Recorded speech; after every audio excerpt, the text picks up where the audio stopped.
to this very special episode featuring a 1981 RCA XL-100 color TV, 19-inch, and a 1988 Sears made by GoldStar VCR. And now, why is this a very special episode? This was the TV my parents had when they first got married in 1981.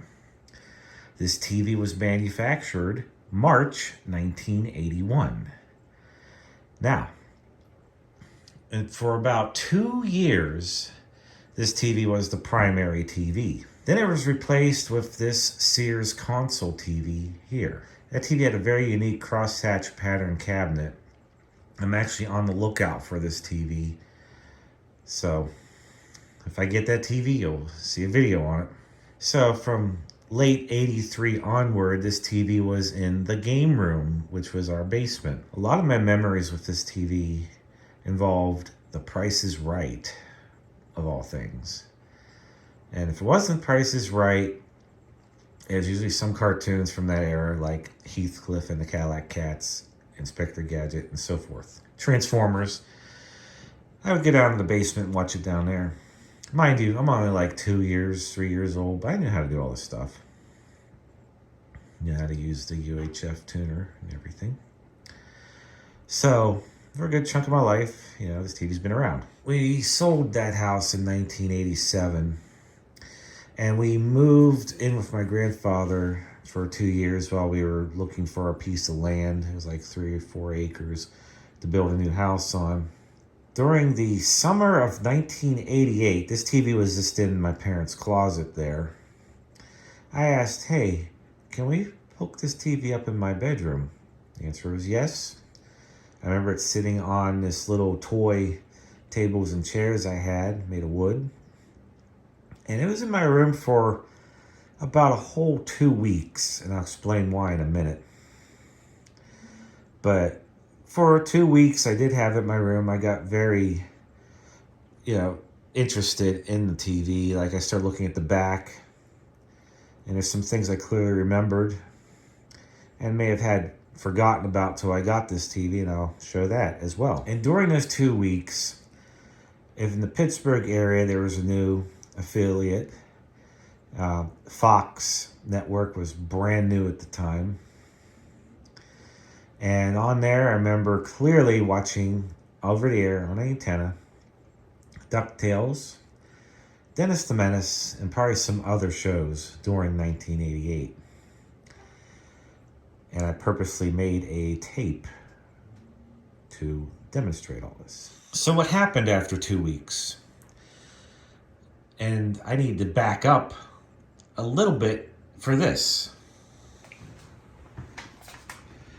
That VCR right there is a 1988 Sears VCR, OEM'd by GoldStar. It was a birthday present from my maternal grandfather, and all my aunts chipped in and bought it for him. Now, before I continue with my story here, this TV is not the original TV from then. I will explain what happened to it. This TV here I got in 2005 at a thrift store. The 1988 Sears GoldStar. This is the original VCR. And just earlier that year in 1988, I was there when this VCR was purchased. Maybe not at the store, but I was there when it was unboxed. I was there when they set it up. It was my first time seeing a VCR on-screen programming. And I just remember it actually had the protective film over top the display in the front. And I kept asking, why don't we take this off? And I don't remember the answer. To add a little light on the subject, because the sun is setting. And I don't feel like turning on the big lights just yet. So I was there when it was first turned on. I was there when the first tape got played in it. All the way back in 1988. So that's what makes things more special, is when Yes, little dude. That's what makes things more special, is when you know where things have been and if you were present for it. Other things I like to imagine what it may have been like when it was brand new and the first owners took it out of the box, and what they played on it originally and how it was used and so forth. But this guy down here, I was there. And the first time I was there, I was intrigued by the button, stop eject button. I was also wondering why these buttons were hidden behind the door here. And I kept asking, this is the original remote, same remote all these years. I remember asking, why don't we use these buttons on the front? Oh, the remote's easier. I remember them setting the clock for the first time. What intrigued me the most about this was during that time we were still using beta, more specifically super beta. So by then we had 2 super beta machines. So this was my first time up close seeing a VHS machine. I just remember how huge the tapes were in contrast, and how clunky, I guess you could say, VHS was in contrast to beta. I was also very intrigued by this unit's vacuum fluorescent display. The red on it's not really red. It's like a fluorescent reddish orange, if you could describe it as. But it would spell out play, rewind, fast forward, so forth. The tape counter right there. I was intrigued by that because the beta machines we had real-time tape counters, and this had a 4-digit standard tape counter. And the clock. And also intrigued by the 1-year 8-program timer. Why, it's just like vacuums in their amp wars. It was a gimmick. I mean, aside from like a couple weeks out, how are you gonna know what to program it for almost a year later? That's not gonna happen. So yeah, that's more of a gimmick than anything, but it's kind of unique, this machine, which I will demonstrate shortly. So shortly after we got this VCR, my grandmother's TV died. There was a 25-inch console. I think it was a Zenith. Memory's a little fuzzy on that one. My parents gave them this TV. So that's what happened in 1988. And this TV lasted until 1993. In the meantime, that was 5 years, and I remember this TV all the time over their house in the living room. So what happened to it? My grandma lived in a Victorian house, but it was not kept up. It was a rental, and it had knob and tube wiring with a lot of issues, probably grounding issues. Needless to say, that house, I mean, the microwave she had got blown up twice from it. Well, 1993, this TV still had a very nice, bright, sharp picture, and it quote-unquote blew the tube. That's not how TVs die, come on. I mean, now I know better, but they didn't. If I was around back then and knew what I knew now, I could have repaired it, but I was only 11 when it died. But that said, that's what happened to this TV. Now, this VCR, on the other hand, around 1992 or so, the neighbor wanted to borrow the VCR to copy a tape. My grandma got it back, broken. A tape got stuck in it, and guess how they got it out? Yeah, they broke the loading basket or something else. So, for about 1 to 2 years, it sat in the hall closet until she got it repaired again. And that was like in late 93, maybe early 94 at Sears. So it was repaired. And this VCR is in still semi-regular use all the way up until 2008. I think near the end of those final few years, it was hardly used at all. It was just on top of the TV. So 1993.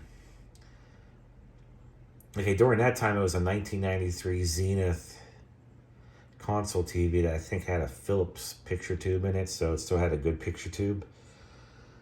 But Sadly, in 2008, my grandfather passed away, and my grandma was moving out, and she asks me, do I want this VCR? And I'm like, yeah. So I got it back in 2008, and here we are in 2024. And said VCR is still with me, still working, and everything. What's the purpose of this video? Well, due to some real life things, this TV and VCR have both sat unused and off for about 8 years and maybe longer on the VCR.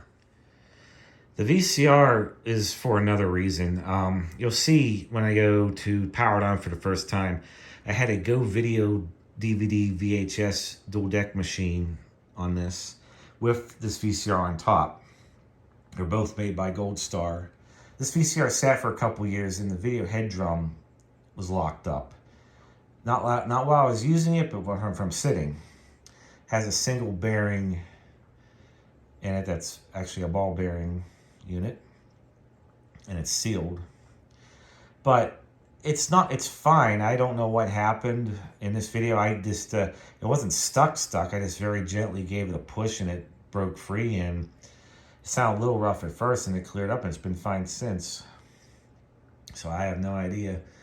But if it happens again, I'll have to take the head drum apart. But if it doesn't, hey, I mean, it doesn't sound like it's dry. It sounds normal to me. So I'm going to very quickly get into a bit of history about this set.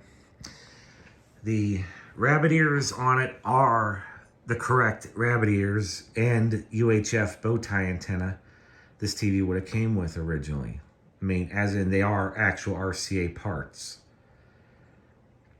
I had the VHF antenna and UHF bow tie up until the late 90s, and my parents are like, this is like, you don't need that, and they threw it out. Oh, it's okay. I went to the thrift store sometime in the last decade and found them again. So, there. And regarding that, antennas are a specific design, specific length, specific shape for the frequencies they're tuned at. These people putting, aluminum foil and coat hangers and all that crap for antenna, that doesn't work. That makes things worse. Okay, if you're getting poor signal reception, you need a different type of antenna, like an outdoor antenna or something better gain. This right here, this comes with the TV, and it's good for receiving near the transmitter, basically, in a city or whatever. But further you go out, you need an outdoor antenna if you want better. That's just my little rant there. Hearing people, I had to use coat hanger, I had to put that. I'm like, you just made the problem worse. You don't know how antennas work at all, do you? So this is the back of the unit. Obviously, I don't have the antennas hooked up. They're just there for show. Things I clearly remember back in 1988. This back label, more specifically the model number label, being this green color. Yeah, I remember that. Back label where you can adjust your G2 screen voltage and focus. The model number, this one is the FFR 440. And down below here, you have top ones are your bias, bottom ones are your drives for the TV. Even has a setup switch in the back. Vertical hold and peaking. Peaking is sharpness. So if you see a peaking control, that is your sharpness control. That's just another term for it. And there's a built-in cord wrap. Made in Korea by GoldStar. Manufactured March 1988. Just like all GoldStars, the later ones used twisty ties. The older ones had these plastic cable management right there. Real basic though. RF in out, channel, twin lead, UHF in and out, and audio video in and out. That's about it. And just one more thing, this RCA, it was probably in use all the way up until 2005 by its previous owner before getting donated. The blue gun is very weak on this. However, adjusting grayscale and also cleaning it up some with the Sencor CR7000, it delivers an acceptable picture. Let's just say that. It's not like it was when it was new, but it still looks good. And it hasn't gotten any worse either. I don't use these regularly, but I use them semi-regularly. This is a picture of me at age 1, approximately. And in the background, oh, what's this? The XL-100? Yeah. I'm trying to angle it so I don't get flash on it. But yeah, that's the TV. They did have cable TV at the time, but the very basic package, so there's no converter box on there. Just tuning up the VHF tuner.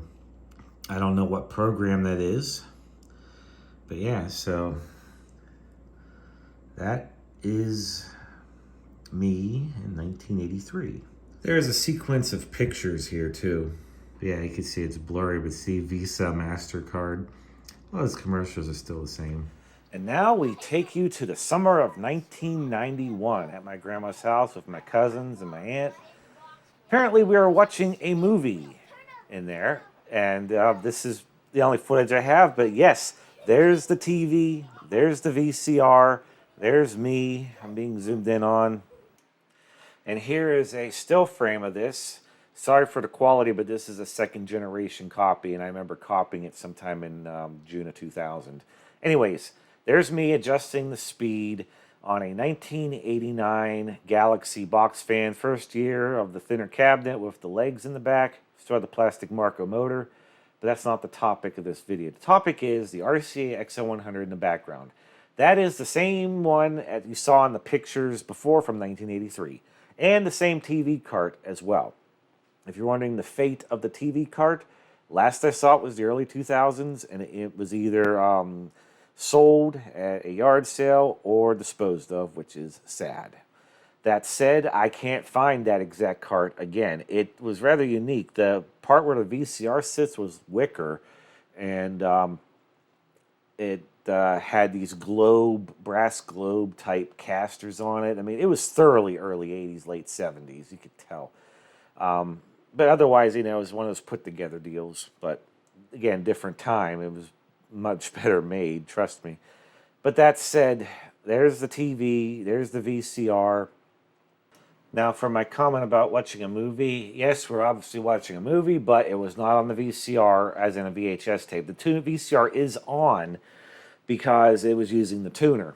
I can see that from here. You can see the indication, you know, the clock and then the tuner indication on the far right. I know it looks blurry on there, but that's I just know it because I have the machine right here.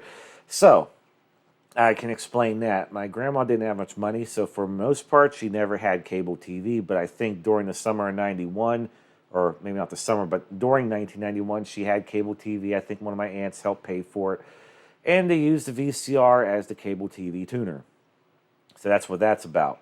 So anyways, here's, like I said, it might not be the same TV, but the VCR, same exact one we're dealing with in this video. That's what it was doing in 1991.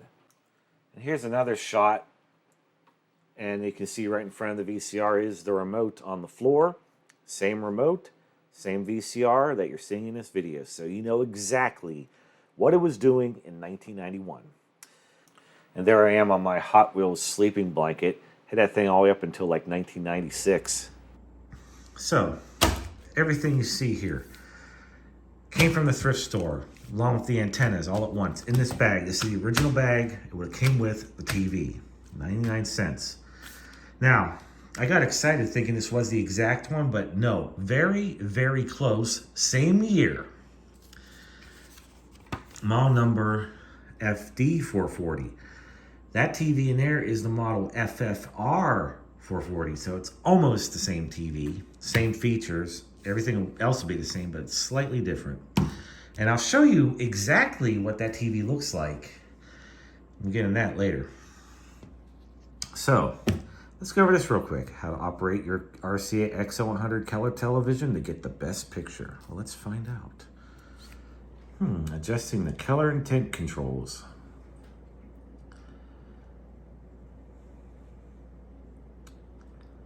Yeah, you can pause and read this.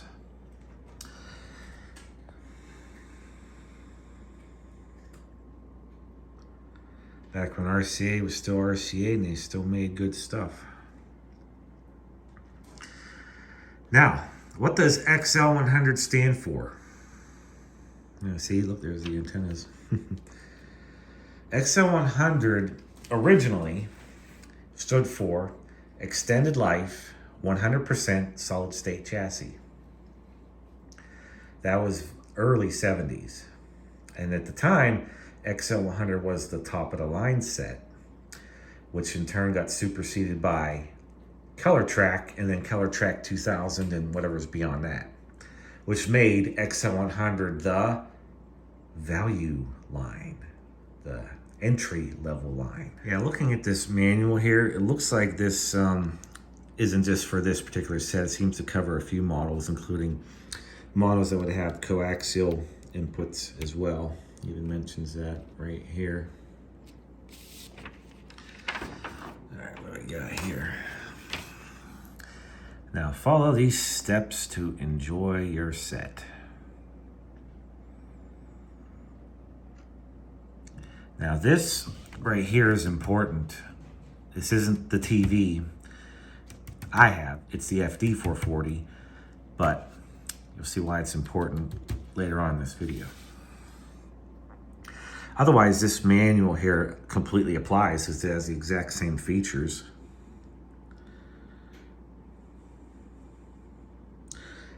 Data sale 03-10-78, but that's just an example. What does the warranty say?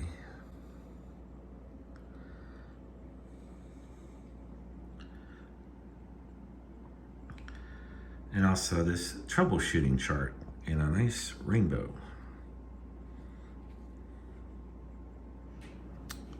So, safety.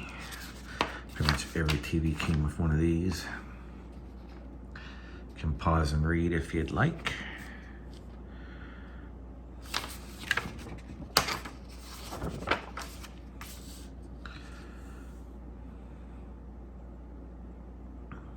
And the little sales tag that would hang on the TV on the showroom floor. The Roommate XL-100 color TV featuring RCA's Extended Life Chassis, RCA.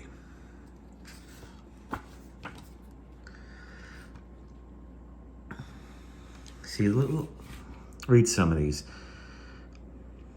RCA's Advanced Extended Life Chassis, designed for low power consumption, excellent performance, and long life. Uses only 67 watts of power on average. That's really good for a 19-inch set.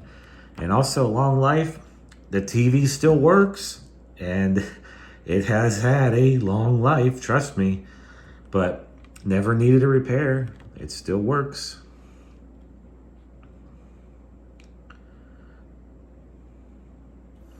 Now, I don't know if this TV was the Roommate, but it'd be cool if it was. I'll hang this on the TV for the video. Now, this is the original manual for the VCR. Apparently, my grandmother or grandfather wrote all over this. I don't know what any of this belongs to, but I don't think it matters at this point. Rite Aid.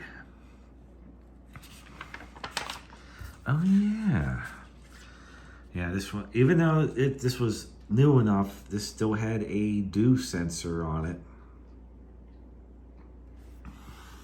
Right there, see what, right there, see what I was just telling you about, the protective film.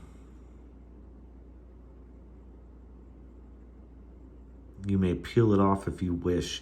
It was on the VCR for a long time before somebody removed it. I remember the VFD looked so hazy because it needed peeled off.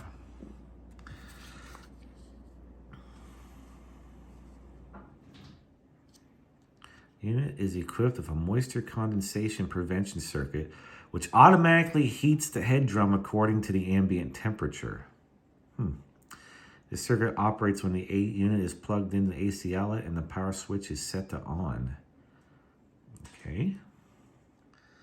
Wow, must be the quick start guide. Let me see.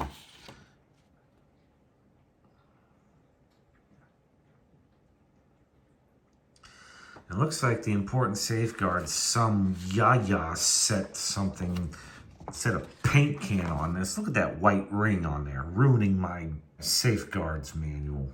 Thing is, this page here, I don't even know where this thing would have been if you got paint on it. Also always liked how Sears had their HQ logo looking like that.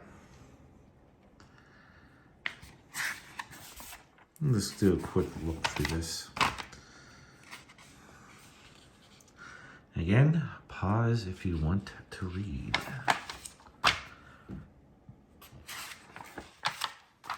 And yes, this VCR did have auto programming on the tuner. Written to EEPROM, so it would remain in memory. And this only has a 110 channel tuner, so it only covers 0 to 36. And, oh, no, I lied. It goes through 39, 98, and 99. Okay. That was back before it got spread out to 125 on cable. I hear dude noises. Making a sample recording.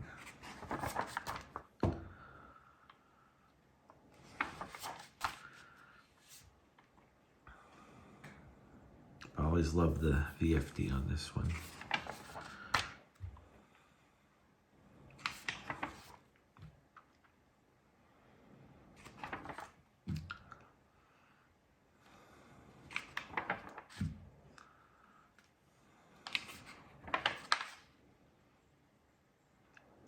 And yes, I'll show it as well. This VCR has a 100-year calendar for some reason. If 86 is entered, a month from 2086 will be displayed. Okay, here's the thing. It's already 2024. The VCR is what? It would be 40 minus 4. It's 36 years old. That said, I will make this happen. I might be dead by 2086. I'll be 104, but maybe in the 2070s, if YouTube's still a thing, or I'm still involved with that, I'll make it happen on there. All right. And hell, if I still have the video clip of this, I'll reference it. So we'll see what happens. Let's see what happens 50 years from now. Why not? I mean, I'm 41 now. Let's just see what happens.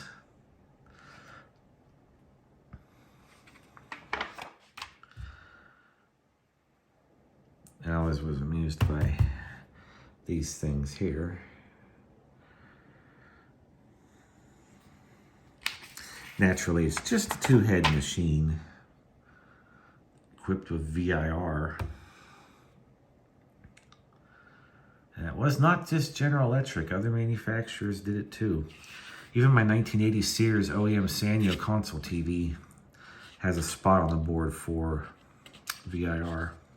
It's not included on that model, but obviously it was designed for it.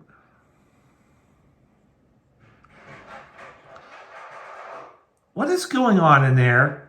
Your VCR is a highly sophisticated electromechanical device. It is normal for it to require cleaning and maintenance after approximately 1,000 hours of use. The exact schedule will depend on the condition in which it is used. Sears service. Yeah, back when these things used to be serviceable. Let's see, specifications. And one more thing to note, in this plastic bag here, this is the original coax cable it would have came with.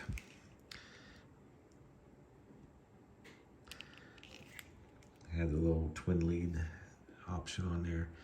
But yeah, they kept the original coax for it. So there it is. And this is the Spring-Summer 1988 Sears catalog. And there's the VCR number 2, but it's not quite the same machine. I mean, it is, but it isn't. I mean, if you look at the door, it has like extra graphics on it. And the on-screen display graphics on the other side.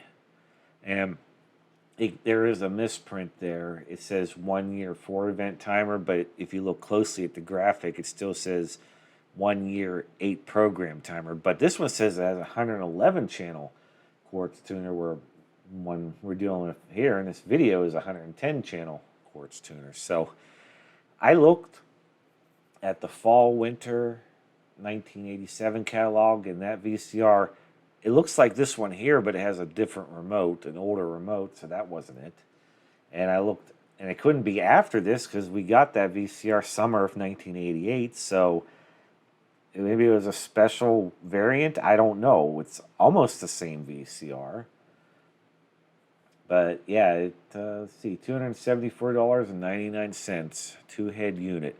But funny that the bottom one, number 4, is actually branded GoldStar, and that one's the cheapest one. It is interesting that Sears was selling GoldStar VCRs alongside their own store brand Sears VCRs at the same time. And looking at number 4, I mean, it's an older GoldStar, has no VHS HQ, the remote's much simpler, it has Varactor diode tuning, and look what, judging where the vents are, the power supply looks like it's on the right side instead, and it's silver still, which is not something you really saw in 1988. But yeah, interesting how they did this. So yeah, I can't find the exact VCR. I mean, I can find almost the exact one, but if any of you know which catalog the one in this video is, let me know. As for the VCR itself, this is indeed the original remote. Has these are rubber buttons up here, but the transport controls are plastic. And yes, it has an LED on it. So, yes, little dude. So while the door is closed, you have your power. Just stop, eject, nothing else. VCR TV. So yes, when you hit power on this, this automatically turns on the RF modulator. Quick start recording, which is also like the same thing as saying OTR, one touch recording, one touch timer recording, or ITR, instant timer recording, whatever you want to call it. Reset memory for the tape counter and your channel up and down buttons. And in here, your transport controls, rewind, play, fast forward, record, pause still. Cable TV system select. Let me see, you have IRC, HRC, and standard. Cable TV button. Set lock, add erase, auto programming for the tuner. Your line and tuner switch. Tape speed selection and tracking and sharpness controls. Back when sharpness used to be a function on machines like this, which is nice. Later ones still had it, but only very few did. Sony still did. Some other machines had it too, but for the most part, many didn't. Little dude. All right, so that concludes the tour and backstory on this TV and VCR. Now let me show you what I had to do to get things back 100% again. All right, so it's been since 2016, maybe even 2015, since this TV has last been powered on, along with both VCRs. Although, like I said, the 1988 Sears is out of commission. We're going to take a look at that later. So as it stands, I just got done furniture polishing the cabinet, which is from the 80s, and it was, the bottom shelf wasn't a VCR shelf, it was like a magazine shelf because it was actually had an angle, and I modified it so they could put VCRs on it instead. So yeah, let's go ahead and power it on. What I'm going to do, I have it on that power strip mounted behind here. Power it on.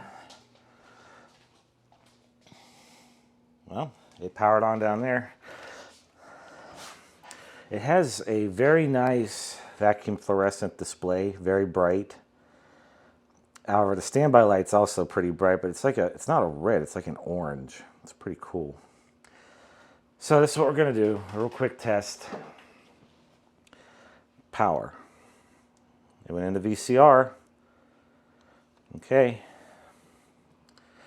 So, TV, let's power it on, see what happens. Sounds the same as it did then. Oh. My volume pot is dirty. Oh, I have the AFT switch pulled out.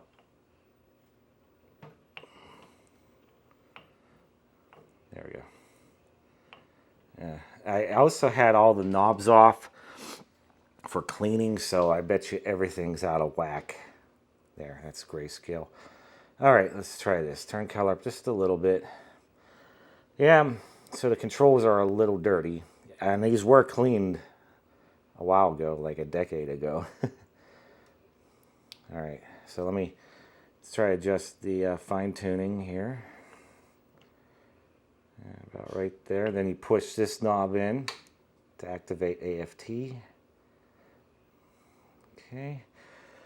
Although, this is just the blue screen on the VCR. Let's put on DVD. Oh yeah, I remember this screen. All right.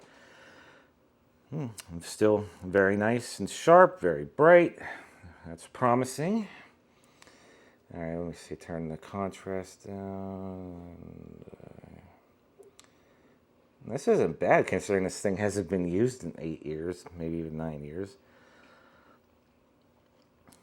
Now let's see. I also messed with the color and tint, so that's supposed to be blue. And yeah, wow. The color pot is very dirty. So that's not a problem. I mean, as long as I can get it adjusted for now. That might be a little too much right there. Yeah, right there. We'll deal with that at another time. All right, so comes the next question. Does the VCR work? I'm not going to put a good tape in it. Let's put an old test tape in it and see what happens. Okay. And let's just see what happens here.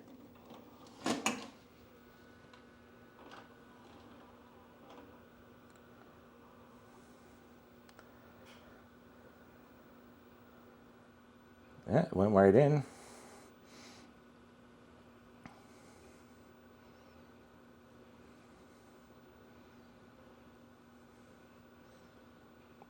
This isn't good. The screen's blank. And it's just saying auto tracking. Well, the VCR isn't quite working right.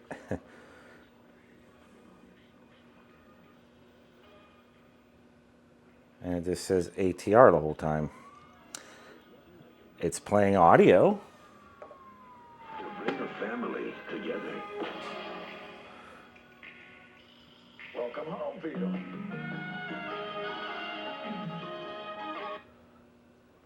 Well, I mean, mode switches and such, there's no problems.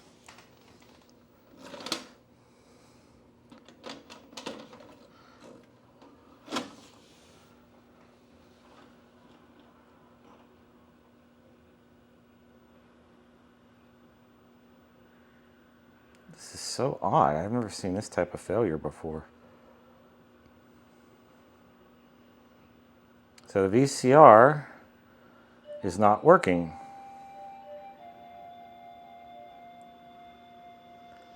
It's like we have no video at all. So we're gonna have to open this thing up.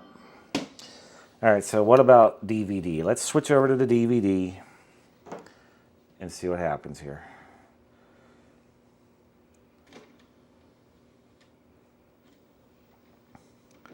Well, the belt I put in probably 10 years ago still works. Actually, I think it was 2012 when I put it in. So 12 years ago. Jeez. All right. And being period appropriate for this TV and me, let's do that. See if it works. It's loading. Okay. Okay, the DVD part still works. And then when I had it apart in 2012, I cleaned the laser lens.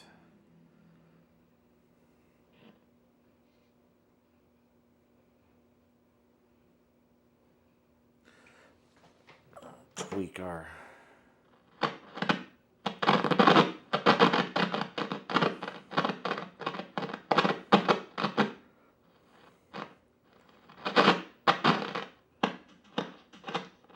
Damn, that's noisy.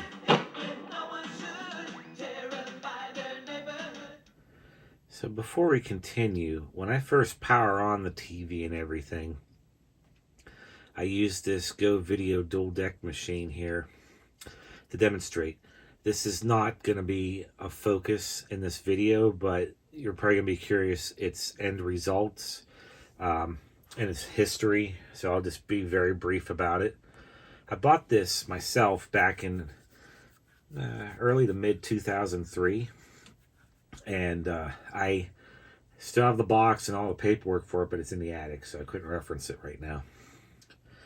But I bought it because it also output RF for DVD, and I used that for my, at the time, video wall.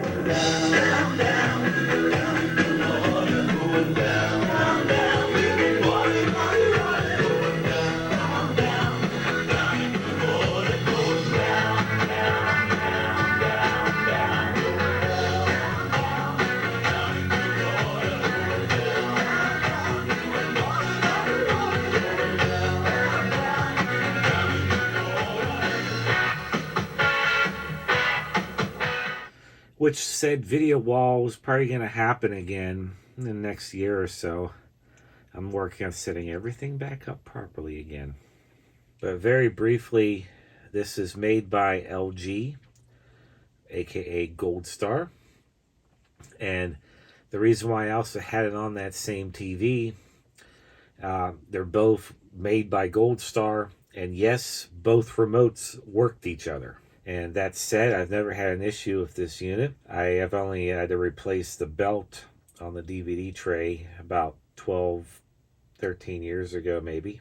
And in the video you notice it was outputting a blank image and it was stuck on auto track. Nothing was happening. Well, never did find the actual source of the problem. I just ended up leaving a tape playing in it overnight, and then it started working again. It was also doing a bunch of goofy things, like the standby LED was doing odd things, like flickering off and on while I was playing. It was behaving really weird, but after letting it play for a while, it's been fine ever since. So before we continue, let me insert what I had to do to this. And I figure while I'm in here, I'll clean the laser lens with some isopropyl alcohol and a Q-tip very gently. Even though this case cabinet is sealed, there are no vent holes on it. Off-gassing of components within might produce a haze over top the laser lens, so it's a good idea to clean that up. But like I said, a while back I replaced the belt on this. Not going to show me cleaning the tape transport on this. You at least see a 1988 GoldStar, which is really a Panasonic chassis, versus a 2003 GoldStar. I haven't had any newer GoldStar, LG, I should say, units beyond this, including into the 2010s. So I don't know if this is the last chassis they made, but you think it is. It's really simplified. And I'm actually glad I have this apart, because I didn't realize it has one of those dreadful automatic head cleaners.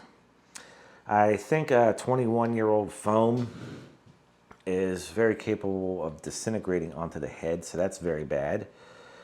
And those only are good when they're like brand new. So let me see, how can we get rid of this? I'll have to get a pair of snips to get this off. Yeah, you see it's part of, is it part of an entire assembly, or can I just rip it off? Hang on, I'm gonna need two hands. Well, I was gonna get a pair of side cuts, but I was able to just break it off. I mean, there's no, other than that, I mean, I think this plastic piece comes off on the bottom, but that's fine. It's off now. It doesn't need to be on there. Besides, when you have, when you use good quality tapes, ones that aren't worn out, it self-cleans itself anyways through normal use. So, bye to that dreadful thing. As for everything else, all the capacitors look good.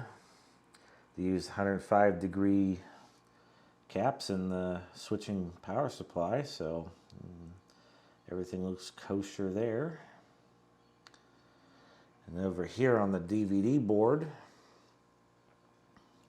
you have some LG processors on it. Honestly, I mean, if this drive is indeed made by LG, I've never had too many problems with their optical drives. But while we're out, I pulled the front panel off because I want to put a coat of Novus on this VFD, as well as the back side of that, because again, off-gassing internally will produce like a slight haze to it, and you won't even notice, but I can. We're going to take care of that. But you know, everything's so similar, even to a 15-year difference between the two units. I mean, these are the same. I mean, very, very similarly built, despite that. Lucky GoldStar. So now that we got that little backstory out of the way, I decided to put it in here. This room's more for retro gaming and some media. So for space concerns, that's why I decided to use this. I still have my first DVD player too, but we're not going to get into that in this episode. That one is 23 years old this year. But yeah, some of the consoles here. These are all my originals anyways, but yeah, get the idea. So now on with the video. So starting with the remotes, there's that Go Video dual deck machine made by GoldStar, LG. I accidentally left alkaline batteries in it. That's a big no-no and a big shame on me here. AAA expired last year, didn't leak, but the AA's in the Sears GoldStar, same expiration date, leaked everywhere in the remote. So that's a big shame on me right here. Look at that. That's terrible. So, how do I fix it? In an ultrasonic cleaner filled with Simple Green. And no, I do not take the remote apart or anything. Think about it. If it's snapped together, you don't want to distort or break the plastic clips or anything. This does not hurt it. It'll help it, in fact. Not only will it clean the battery compartment, but it'll clean the contacts between the keys you press, and that'll fix that. All without taking it apart, all without messing up the cabinet. So 10 minutes in an ultrasonic cleaner filled with Simple Green. That's all there is to it. Now, carbon zincs do have their place in low current, low drain devices. Not only do carbon zincs don't leak, but you will find they actually last far, far longer in low current devices. I got carbon zincs that came with my Sony Mini DV camera, which I still have to do a video on.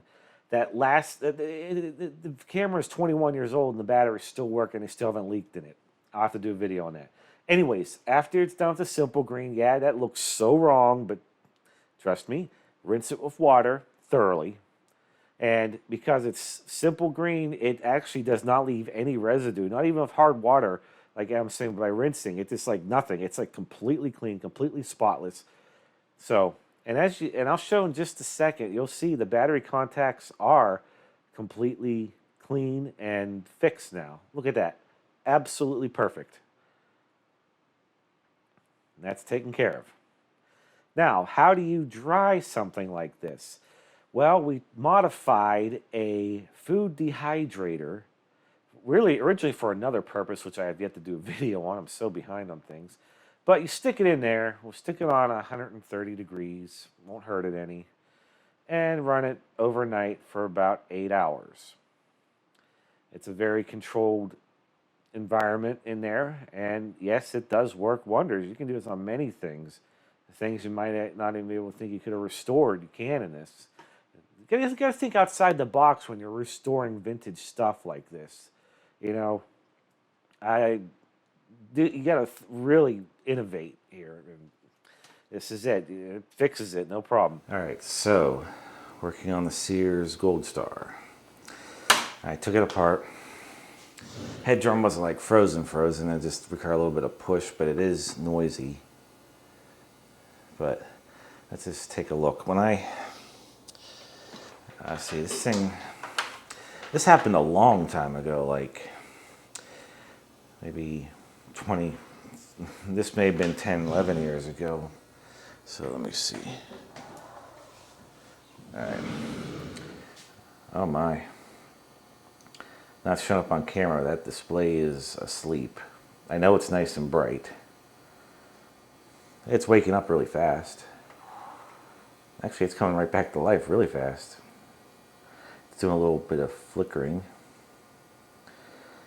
All right, let me put the test jig in. Let's see what this thing's doing. Okay, let's see.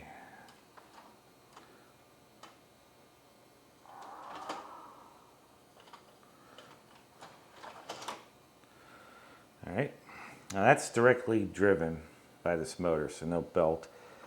Oh, that's broken. I gotta remember to fix that.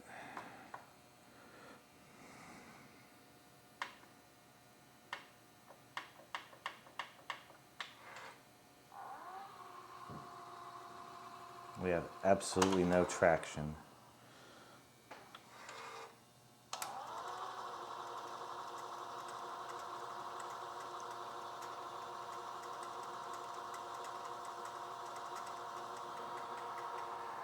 Actually, it's coming right back to life really fast. It has torque.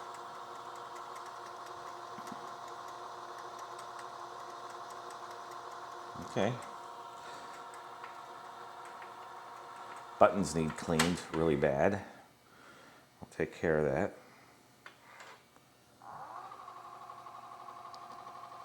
Okay, the belt is... Okay, what the hell is that? Let's try it again.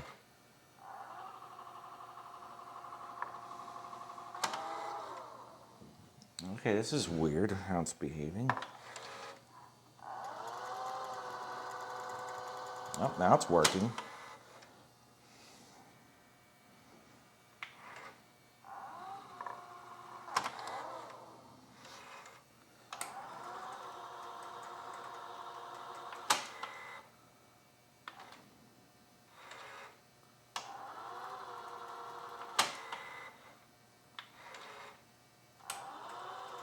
It's slowly coming back to life.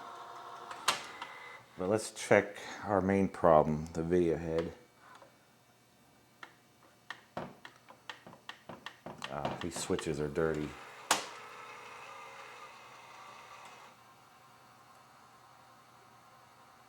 Now it's right back up and working again. I know I forgot to record it. I immediately popped the cover. I'm like, I just gotta see, and it wasn't stuck very hard, and I did it and it moved. How does cue and review work?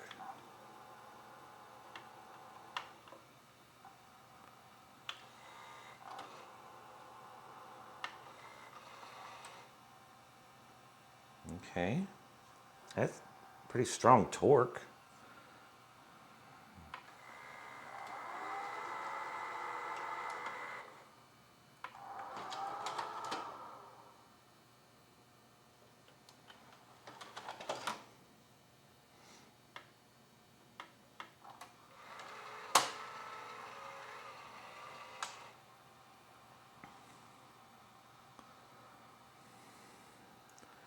Well, tape counter's going, and the display is. Yeah, the display was like almost unreadable. Then it woke up really fast. In just a couple minutes. It hasn't been plugged in over a decade. I mean, I'm gonna pull this door off. I have a reason. Yeah, I'm gonna try to 3D print the hinge for that and glue it on. And the thing is that's sad is I remember exactly when that happened. That happened late 90s or early 2000s. The VCR was off the TV. It was on a at that time it was on a 1993 Zenith console TV. And it was one of the ones that still had the good picture tube. Maybe a Thompson tube in there, or Phillips tube, I mean. But that aside, VCR for some reason was not on the TV but on the floor next to it. And one of my cousins stepped on the side of this and it broke it. I remember seeing that happen. But now that we have a 3D printer, I can try to 3D print that piece there and glue it on and see if that'll cure our door problem. But in the meantime, everything else is working. The video head drum's not making any noise. Now that's why I'm on the fence. Ooh, look at that pinch roller. It looks like it has like white mold on it. And my light's causing the end sensor to go haywire.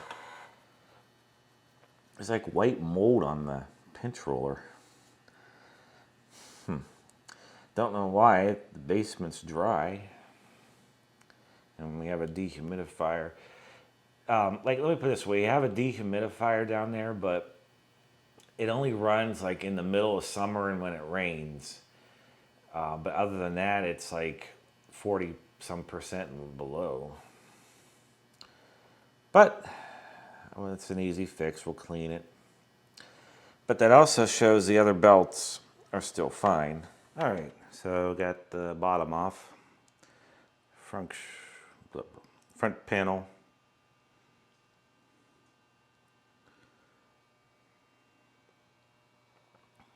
So, let's see. See, it didn't quite go in the gear.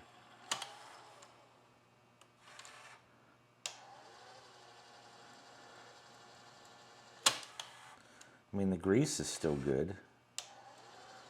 I think it just needs to be used to get things flowing again. It seems to be engaging almost every time now, except every once in a while. And then it won't hurt anything. It doesn't. Just gotta get this thing used to being used again. That's the one thing I have found. It's like, oh yeah, it just needs more grease or whatever, when it actually doesn't. And just by simply using the machine, it basically fixes itself without making a huge grease. Try to redo it. The belts are original. The belts are still tight. And the belts are in good shape. I'll put some rubber rejuve on them, but there's no need. They have plenty of torque. I'm not going to change them if they're still good.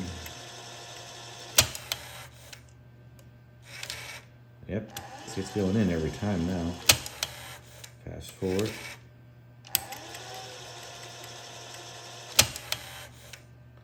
Oh, okay, there's the mode switch. It's a slider type instead of a rotor, rotary.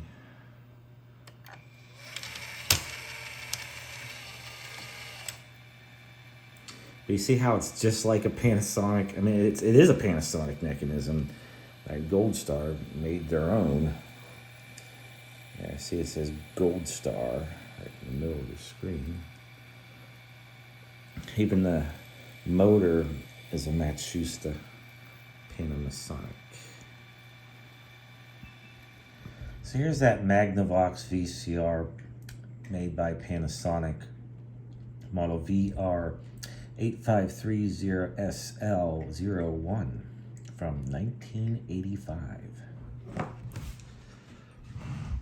Look at the bottom here. It's very similar. It's almost as if Panasonic gave them some of the design and GoldStar changed it slightly for whatever reason. I mean, look, they even use the same type of grease. Everything's in the same place. There's just some differences. Even the mode switch is like almost the same. I mean, it's very similar, but it's very slightly different. I mean, it even behaves the same way. And let me load a tape. Okay, tape's loaded. Let's do a rewind.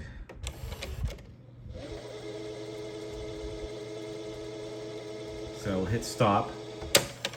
I noticed like the 85 and newer Panasonics don't do that clunk at the beginning when they start loading, like also like the GoldStar does. The 84 and earlier did. See, watch, I'll hit play.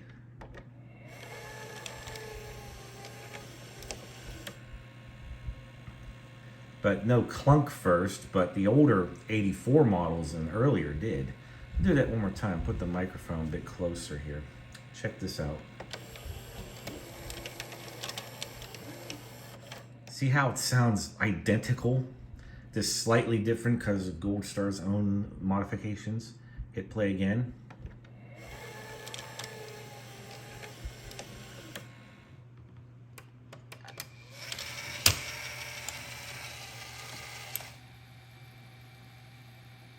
It sounds almost the same.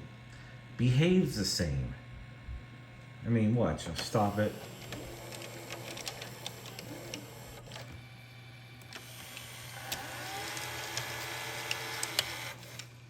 Now I'm gonna hit eject and it does the same thing the GoldStar does. All behaves the same.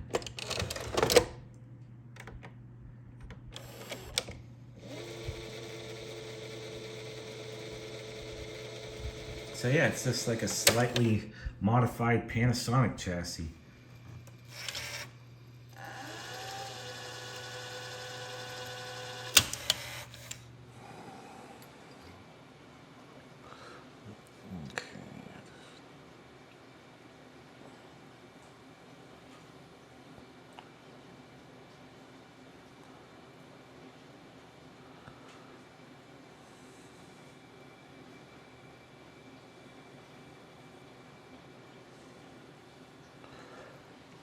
All right, and this other one I'm gonna need to put down. So I gotta operate the mode, so let it clean that one. Okay, did the bottom one too, that should be fine. I don't see anything else I need to do on the bottom. I'm gonna button this bottom piece up at least. So one of the things we're gonna address right now are these buttons here, so. Yeah, I'm soaking it. But again, this CRC stuff dries with no residue and it dries quick. So just have to do this nice and fast. Actually, I forgot to do the power button. So let me just do that.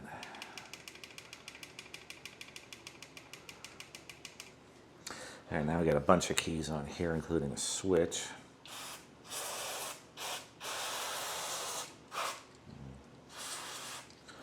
And a switch there. Yeah, I'm being rather liberal with it, but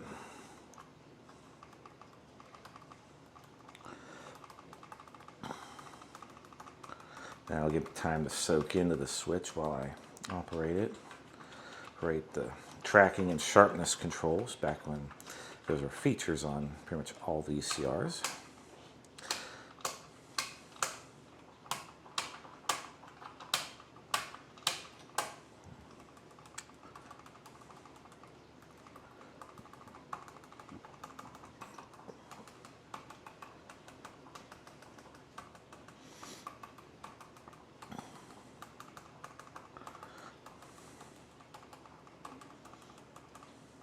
I think that should be fine. There aren't any other things. So yeah, and as you can see, come over here, this board's pretty much dry now. So yeah, this stuff works very well.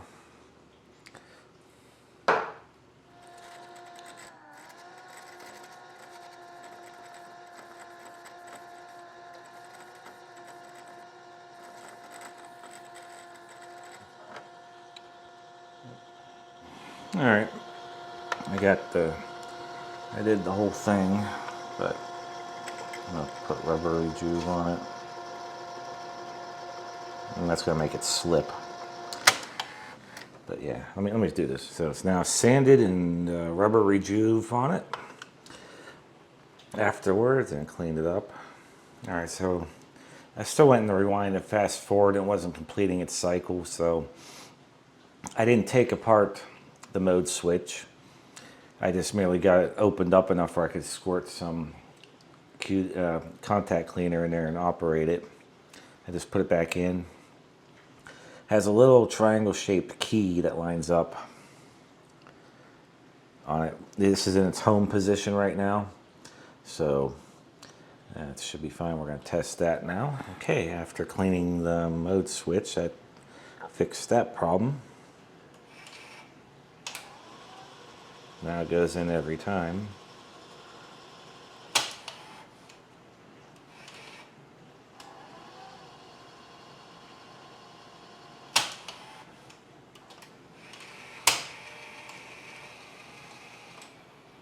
Yeah, because whenever I went into rewind or fast forward before, it sounded like the loading motor didn't run long enough, and like it wasn't completing the cycle right. But now, dude, noises! What are you doing, Bandy?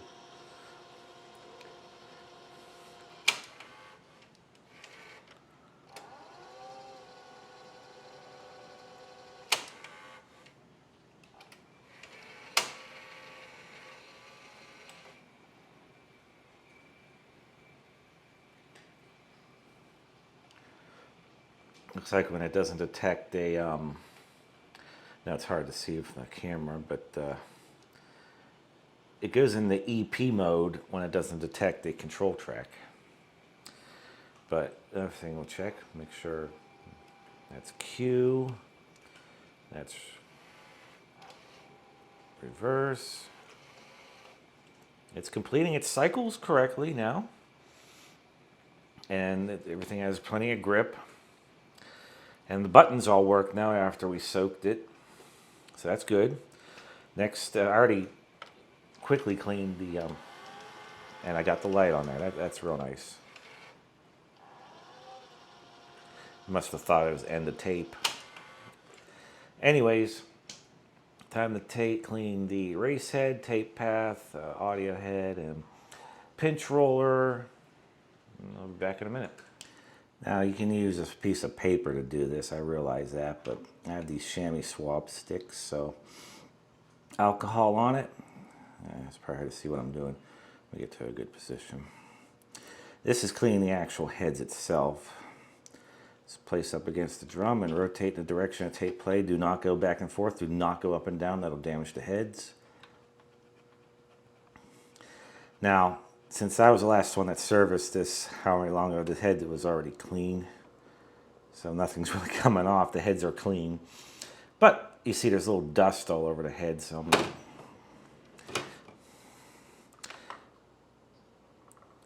gonna clean the rest of the tape path though. All right, demagnetizing the HCE head.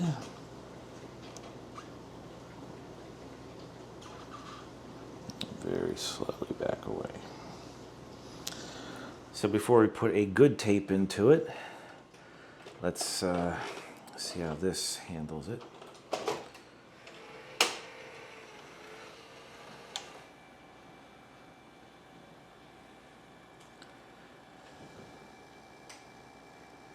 It sounds fine.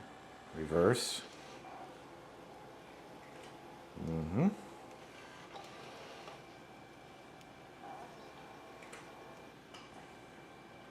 Perfect. Let's pause. All right, go back to play.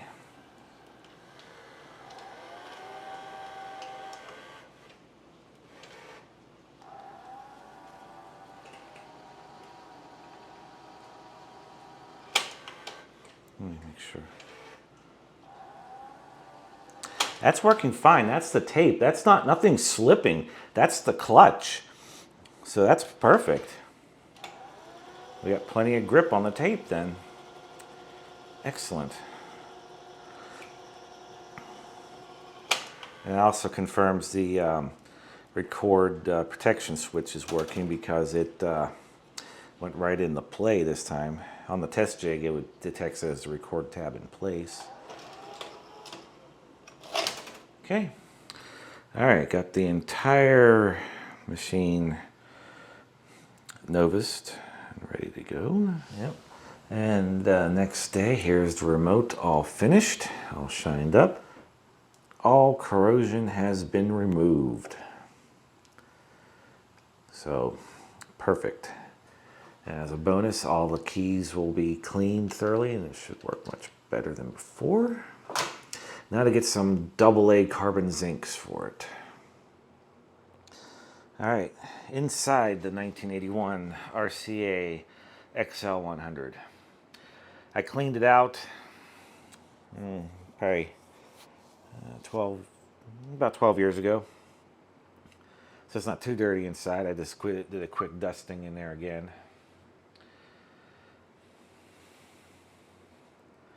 Original multi-section filter cam. I've done nothing to this set. It's never needed a repair. But there's our potentiometers we need to clean. So let's do this.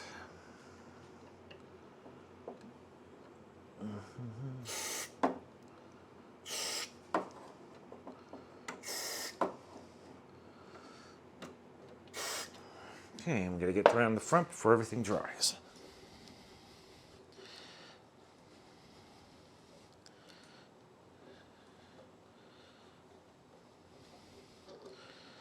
Etc., etc. All right, and I missed the volume pot. This is right here. Nice thing about this stuff, I can overspray it and it won't hurt anything. Oh yeah, that loosened it right up. I guess while we're in here, I'll spray the tuner as well.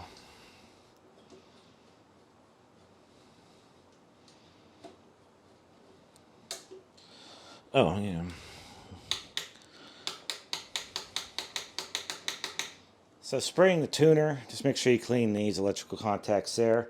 Ideally, you should take the tuner apart to make sure you get everything, but again, the CRC stuff, I mean, I just liberally sprayed the can into it and rotated around. So that should give it a nice good cleaning, and it dries clear, so, or it doesn't leave a residue, as I keep saying. UHF tuner is a little different though. It's just like after 1974, the mandate for having a click stop style tuner on the UHF was mandated. But let's just say you didn't have the click stop. All the UHF tuner is just like a tuning capacitor, like use an example like a radio. It's continuous, but they added click stops to it. So yes, even though, so my point is there's nothing in there to clean. But that's the thing about UHF tuners. You oftentimes do have to go back and fiddle with the fine tuning, even though it has click stop. So, yeah, and here is the inside, complete with component layout. But as you can see, it's very clean internally. So first power up watching it, it looked like it had one of the heads clogged. End result, after trying to clean the heads and letting it play, this connector for the video signal from the heads was not on there. And because I tugged on it, this wire here, and then the picture got clear. Okay, I was like, okay, where's the loose connection? And I kept fiddling with it, and it popped off. So had to pull the shield off. Now I still have to, I got this door on top. I still have to make the part to repair it, but in the meantime, I am going to be recording something on this VCR to play back on this TV. So, record and play at the same time.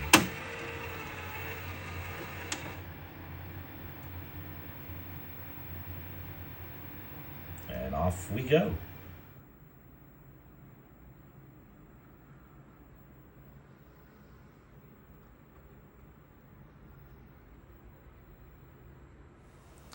Okay, here it is installed. Now, the one thing you got to do, since this door is really not meant to be popped off and on, due to the amount of pressure you need to push down on that to snap it in place, I snapped that little piece in place first, then glued it. That way there, everything I can assure lines up, and it should be good from now on.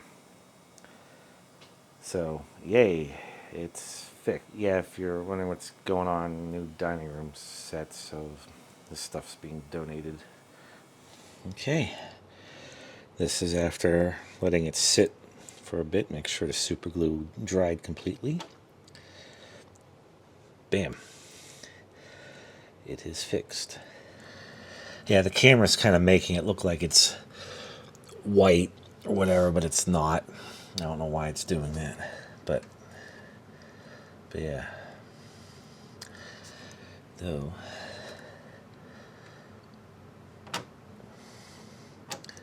well, that should be good for now.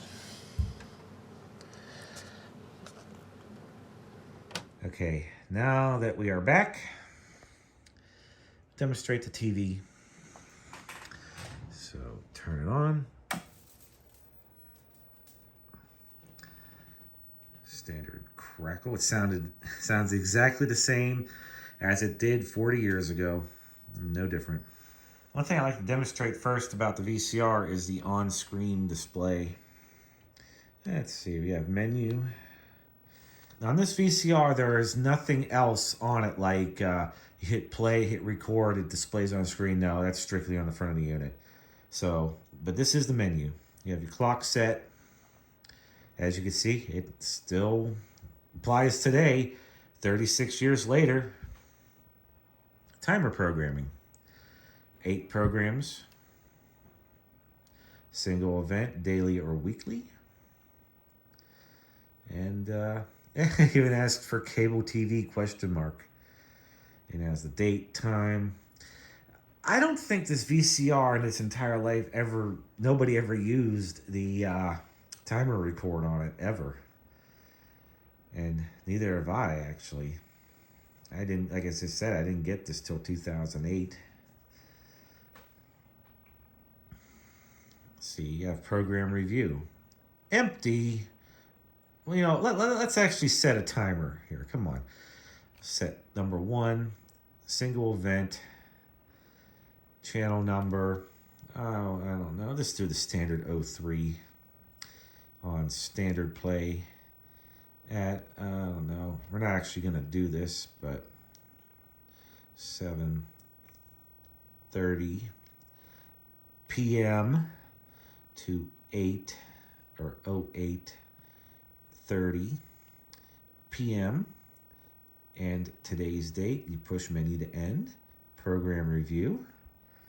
There it is. Very nice. What about program cancel? Push clear to erase, push 4 to continue. Why doesn't he push 4 to continue? Nothing. I don't know what that was about. Let's just clear it though. And let's see. Calendar. Yep, just what the manual said. So, month and year. 02/2024. Yeah, it looks like our calendar today. Now, let's do. Looks at what was it like back in March 1987. Okay. Now, the big one. Let's do 02/2086.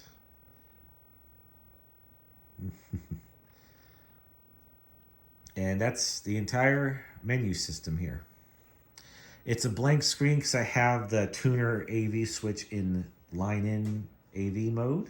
The thing I'll mention, on the front of the unit, you have to press record and play at the same time. It's just a safety so you don't accidentally record something. On here, you just have two separate buttons. You have to press them simultaneously to make it work. And everything else is pretty self-explanatory. Just amused also has a separate cable TV switch here. I always loved the color scheme of like the blue behind here on this remote. It's very nice. The remote's also very glossy. All right, I'm gonna play a tape I recorded earlier, as you may have seen during the fix-up process. Okay, so here we go, inserting the tape.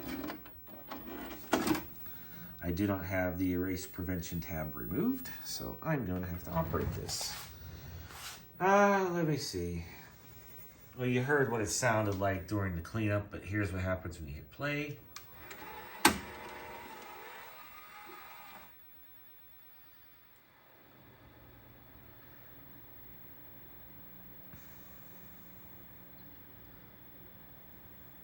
That's it. Well, you know what I should do? So here's a close-up view of the VFD in action. I mean, I really like how it spelled everything out. Like, let's see, here's Q. Review.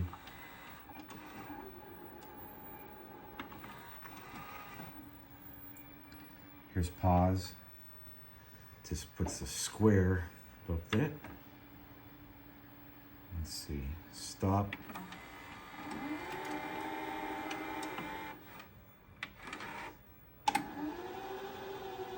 Let me do this, hit reset on the tape counter. Oh, let me go further than that. I'm gonna show you, there's a reason.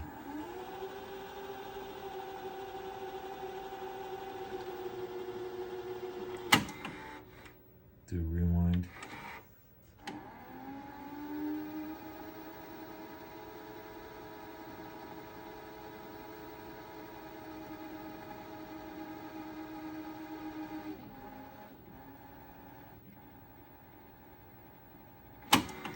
It automatically steps down the speed before it stops right here. Turn memory off.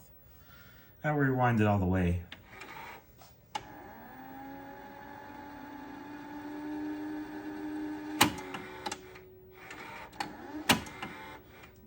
And just like all GoldStars did, it continued to say rewind until it pulled the tape past the leader again, past the sensor, then fully stopped before it stopped, showing rewind. Whereas other machines, as soon as it hits the end, it's like, say, stop, it's still doing its function. Okay. And if I flip this down, the tuner comes on, and we get snow, because no analog broadcast. I do have the blonder tongue, but it's currently not hooked up. Working on that. Anyhow, we'll put this back on AV.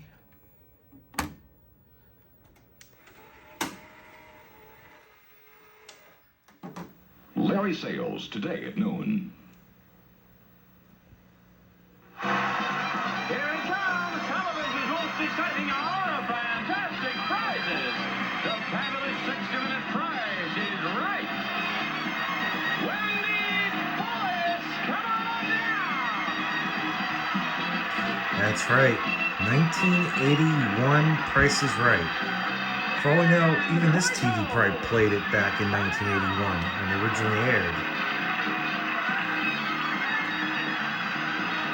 Janet Healy, come on down!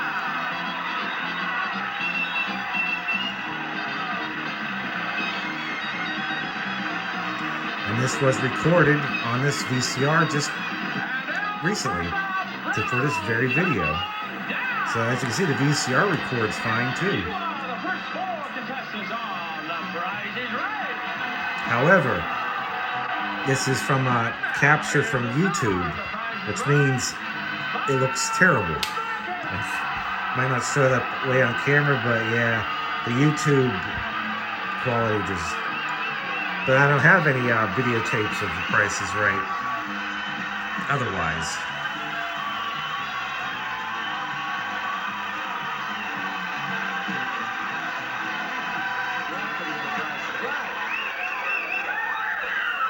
Now, I can tell. Let's face it, you expected somebody else, didn't you? Is all of that for me? Thank you. I want you to see the first item up for bids on The Price is Right today. A pair of swivel rockers. here's Q. Being a two-head machine, that's as good as you're going to get. Tonight. Wendy, what do you bid? Here's review.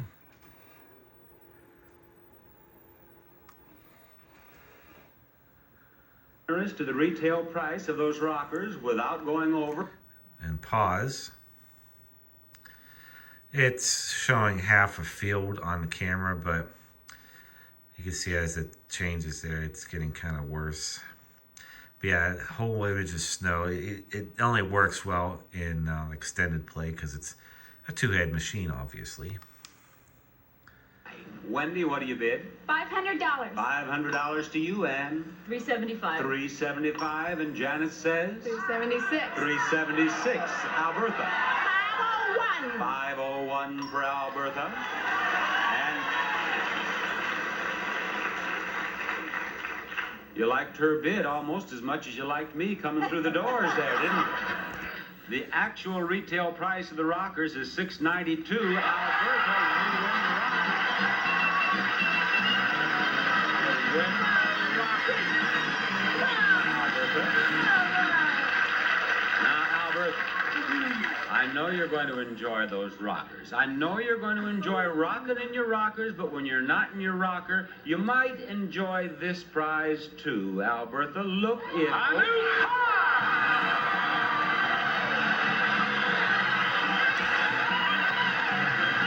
That's one thing. This is the handsome Ford Mustang. About a couple months ago, we had Price is Right on, modern day Price is Right on. And it's 4 minutes of show, 2 minutes of commercials for the whole hour. There's no interacting with the audience members or contestants. There's no personalism. They don't even describe brand names anymore. It sucks. Modern Price is Right sucks. You lose the money, don't you? Yeah. Just don't make any mistakes about This the is number how and I the price remember of- it. The number and the prices, the numbers in the price of the car. You explain it. You know it better than I. What's the first number in the price? She has chosen the 5. And I'll tell you right now, audience, you were a big help. I looked out there. Everyone had up a different number of fingers. But she settled on 5. If it's a 5, she wins. Anything else, she loses. What's the last number? Oh. I'm sorry. Well, now, you still have your rocking chairs. Yes. Bye-bye, Albertha. We will be back to play the second game of this day after we do a little business with you. Remember your very first day at school? The best things about it for me were seeing Mom when I got out and making Kool-Aid when we got home. It was the perfect after-school treat. Still is. Compare it to soda. Including my sugar, Kool-Aid unsweetened's about 1/3 the price. Has vitamin C, and that fruity taste is still in a class by itself. You loved it as a kid, you trust it as a mother. Kool-Aid brand unsweetened soft drink mix. Hey, honey, what's that? Maxwell House Master Blend coffee? It's the ground coffee that can save us money. But how does it taste? That means it tastes like Maxwell House. Maxwell House Master Blend, 100% pure ground coffee. Not concentrated, not flaked. We make it a special way so you can save money. Great coffee. Maxwell House Master Blend, great tasting coffee that can save you money. John, out in this studio. That's all you had for there's a commercials lady. then. You're right back to the show. Belongs right here in contestants row. What is the name, please? That name is Thomas Burns. Come on down. You're the next contestant on The Prize is Right.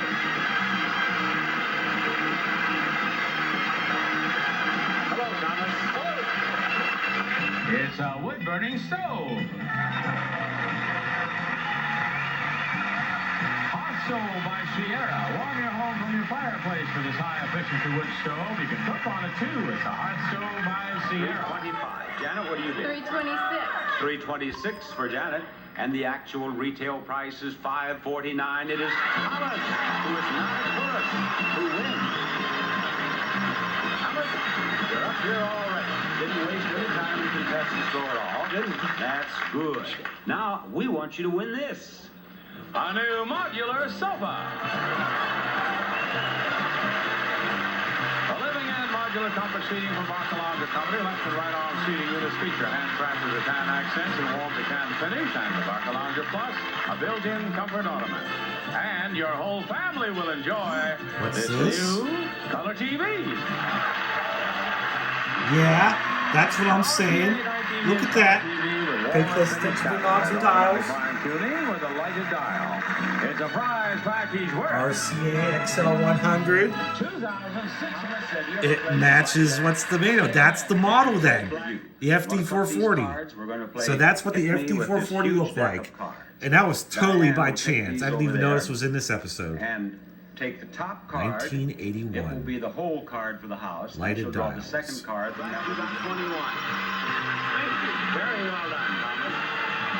We will be back with the third game of the day after these words.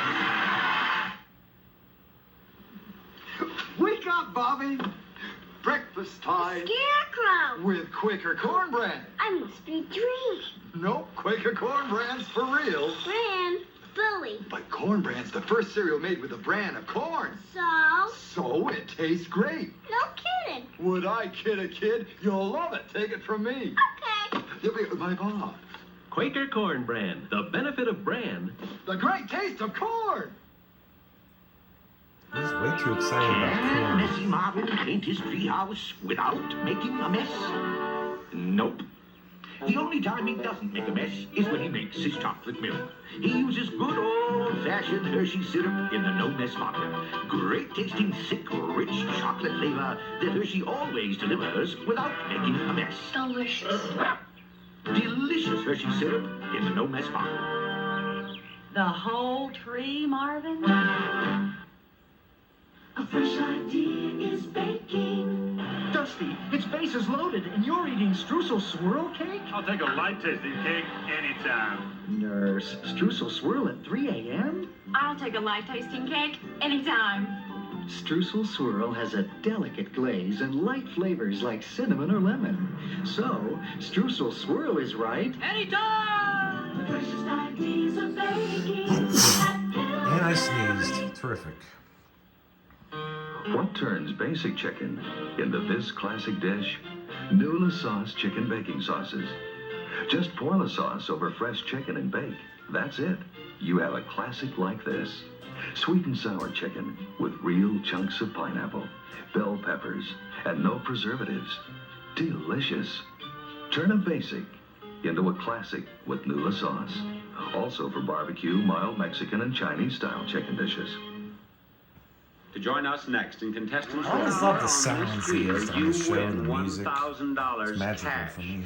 If you get $1 on this wheel, you win $1,000 and you get a bonus spin. In the bonus spin, if the wheel stops on this green section or this green section, you get $5,000 more. If it stops on the $1 in the bonus spin, $1,000 more for a total of $11,000. Again, this is captured from a YouTube video, so who Wheel knows. spinners are right here, beginning with Janet. Spin that wheel, Janet, and win yourself some money. There we go. Now it has to go all the way around or you'll be booed. And it did. And it is slowing down. And it is stopping on 20 cents. Do you want to spin again? Yes. Now, don't go over $1 total. Contestant nearest to $1 without going over is in the showcase, but if you go over $1 total, you're out of the game. Now, she had 20 cents, and she's not going to go over. She has 85 cents. Oh, that's a good score. That is a good score, Janet. Albert up with, look at this. Oh, she got the dings and dongs.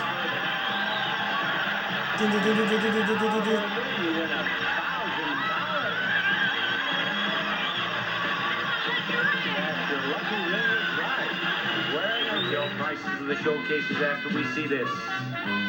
Marathon mom, Linda Schreiber. I run 10 miles a day, but with 5 kids, housework's the marathon too. But I stay ahead of the race with Lysol. It kills the germs soap and water miss. I use Lysol in the laundry to cut down on germs in the wash. In the bathroom, Lysol...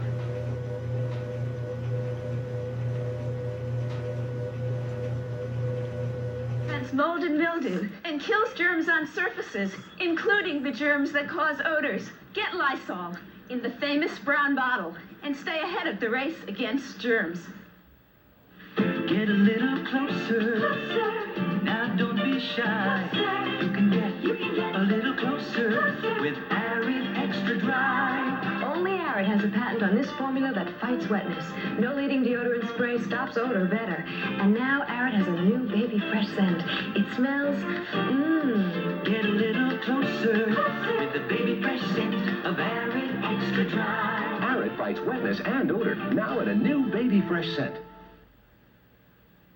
All right, ladies, we'll settle for anything but a double overbid. That's right, Albertha, no double overbids. Let's start with Lorinda. She bid $10,500, and the actual retail price of her showcase is $15,910, a difference of $5,410. Over to Albertha we go. She must be closer than $5,410 without going over.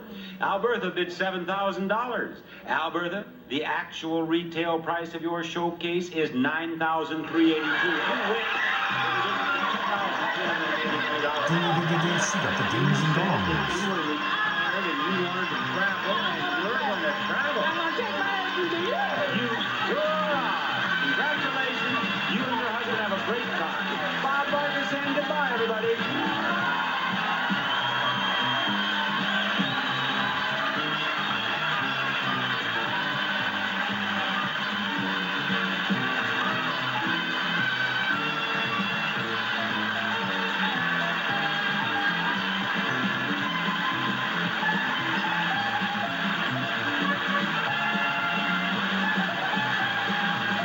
This is Giles speaking for The Price is Right.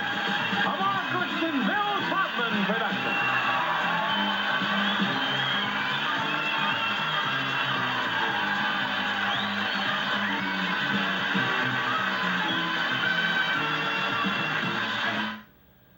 Tonight on Magnum, a glamorous movie star is dead, and Magnum must prove it isn't suicide. Next on Nurse, was Mary's late husband unfaithful? Bill was very good to me. Maybe he wasn't as good as you thought. Then on Knots Landing, a teenage party spells tragedy. She dies. You'll be her killer. Chase drama tonight. Sunday, be there with the winners as CBS Sports presents a big doubleheader of NFL excitement. Check local listings for all the action Sunday on CBS Sports.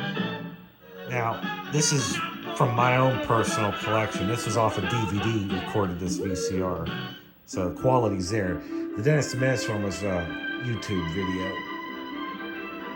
But this, right off my collection. So this is the quality you'd expect from this VCR. No YouTube compression or whatever. You know what I like most about Gold? This stupid old biplane. Launchpad, there's no place to land that thing here. Doesn't matter, Mr. McD. I'm out of gas anyway. Launchpad, the OG king of pimping. Pimping planes since the 80s.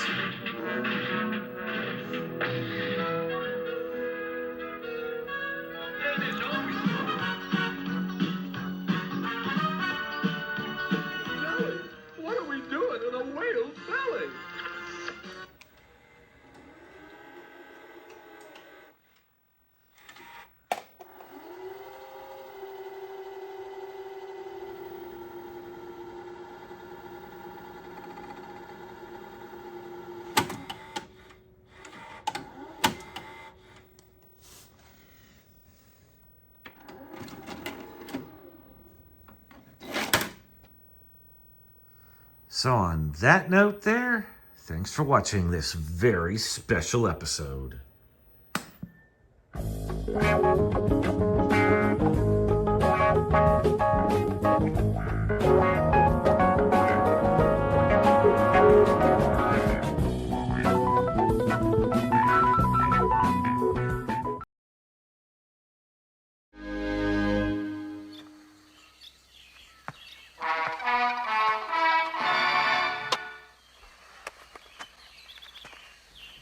Good night.